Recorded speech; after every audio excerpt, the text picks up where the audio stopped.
Good morning and thank you for joining us for Wednesday's Daily Market Outlook.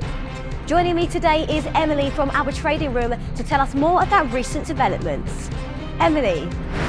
BlackRock, the world's largest asset manager with $11.5 trillion in assets under management, reported a massive increase in cryptocurrency fund inflows in the second quarter of 2025. Q2 inflows into its crypto iShares ETFs surged 366% to $14 billion, up from $3 billion in the previous quarter. The Nasdaq Composite advanced to its latest record high, powered by a jump in heavyweight Nvidia's shares, while the other Wall Street benchmarks were sluggish as traders digested a key inflation report and a flurry of bank earnings. Gold prices fell as market participants awaited tariff updates, while an inflation report showed a widely expected increase in US consumer prices last month.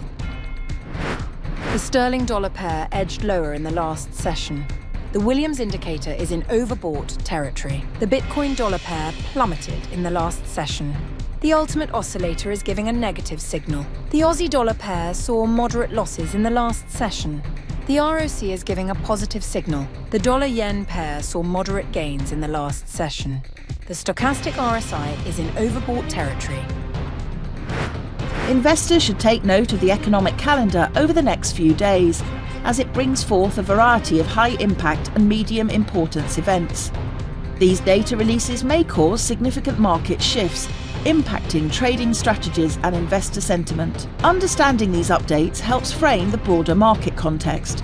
Reacting appropriately to economic shifts can be the difference between seizing opportunity and facing challenges. We hope that you've enjoyed our Wednesday's Market Outlook. On behalf of us all here, we wish you a productive trading day. Be sure to log in tomorrow morning for the latest news and events from the financial markets. Your trusted choice in online trading.